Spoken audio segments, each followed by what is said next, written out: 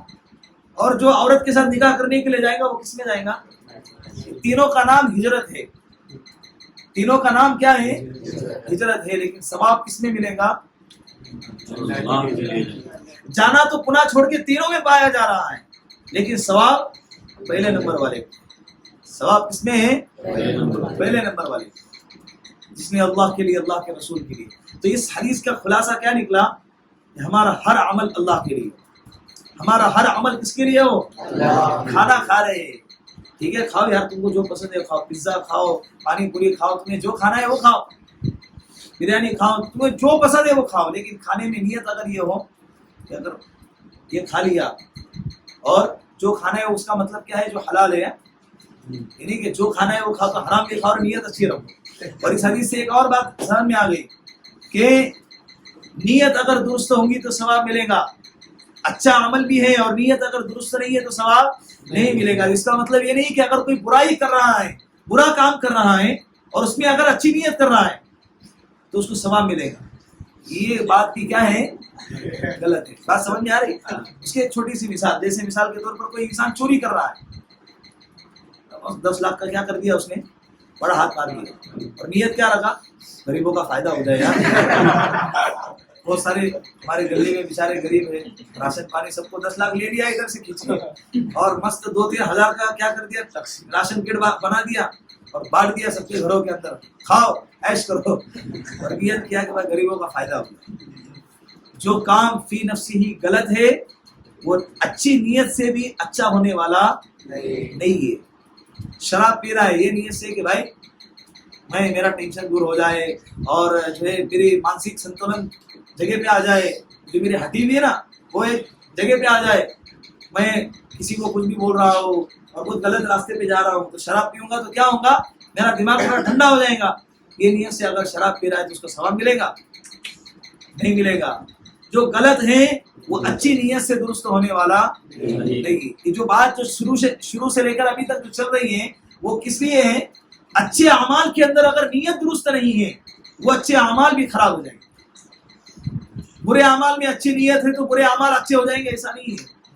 تو اس کا یہ مطلب نہ نکالے کہ چلو بھائی دیکھو یہ نیت سے کہ بھائی کسی لڑکی کو دیکھ رہا ہے اور یہ نیت سے دیکھ رہا ہے کہ اللہ کی کیا قدرت ہے، اللہ نے کیا بنائی ہے کائنات میں، ایسا بنا سکتا ہے؟ نہیں بنا سکتا. اللہ کی قدرت کو غور کرنے کے لیے اگر کوئی شخص ایسا دیکھ رہا ہے اور ثواب کی نیت رکھتا ہے، ثواب نہیں ملے گا بلکہ کیا ملے گا؟ کوڑے بھی پڑیں گے. قدرت پہ غور کرنے کے لیے کائنات میں بہت ساری چیزیں ہیں، آسمان ہے، زمین ہے، یہ پہاڑ ہے، درخت ہے، آسمان سے برسنے، بادلوں سے برسنے والا بارش ہے، پانی ہے، بہت ساری چیزیں. اللہ قرآن کہتا ہے فی انفسکم، تو اپنے ذات پہ غور کرنا، آنکھوں پہ غور کر، کانوں پہ غور کر، بالوں پہ غور کر. روز ہر وقت کاٹتا ہے پھر بڑھتے ہیں، ناخن کاٹتا ہے پھر بڑھتے ہیں. کیا تیرے جسموں میں ناخن ہے؟ انگلیاں پھوڑ کے دیکھ ناخن ہے یا نہیں، نہیں نکلے گا. پھر ناخن آتے کہاں سے؟ سر پھوڑ کے دیکھ اندر بال کا گچھا پڑا ہوا ہے کہ ہر مرتبہ کاٹتا ہے پھر بڑھتے ہیں، پھر کاٹتا ہے پھر بڑھتے ہیں. کہاں سے آتے؟ غور کر یار. یہ آنکھوں میں روشنی ہے نہیں، یہ اللہ نے روشنی ڈالی ہے. ورنہ بہت سارے آنکھ جس کو ہے نا، نابیناؤں کی مدرسے میں لے کر گیا تھا تم کو، میں نے دیکھا کیا ان کی آنکھیں نہیں تھی، یا چپٹا تھا ایسا، تھی نا آنکھیں، پھر بھی نظر نہیں آ رہا ہے. کیوں؟ اللہ نے اس میں روشنی نہیں ڈالی. کان ہے، جو بہرے ہوتے ہیں نا ان کو کان نہیں رہتے، یا ایسی دیوار کے جیسا رہتا ہے، کان رہتے ہیں نا ان کو، پھر بھی ان کو سنائی نہیں دیتا ہے. کیوں نہیں سنا؟ اللہ نے ان کے کانوں کے اندر سننے کی طاقت نہیں رکھی. تو ہمارے اندر غور کرنے کے لیے ہزاروں چیزیں ہیں، تو یہاں غور کرو یار، دوسری چیزوں پہ غور کرنے کی ضرورت نہیں. تو کوئی اگر برائی کے اندر اچھی نیت کرے گا تو اس کو ثواب، اور وہ برائی والا جو کام ہے وہ کام اچھا ہونے والا، وہ برا کے برائی لینے والا. ہماری بات چل رہی ہے کس میں؟ اچھے اعمال میں.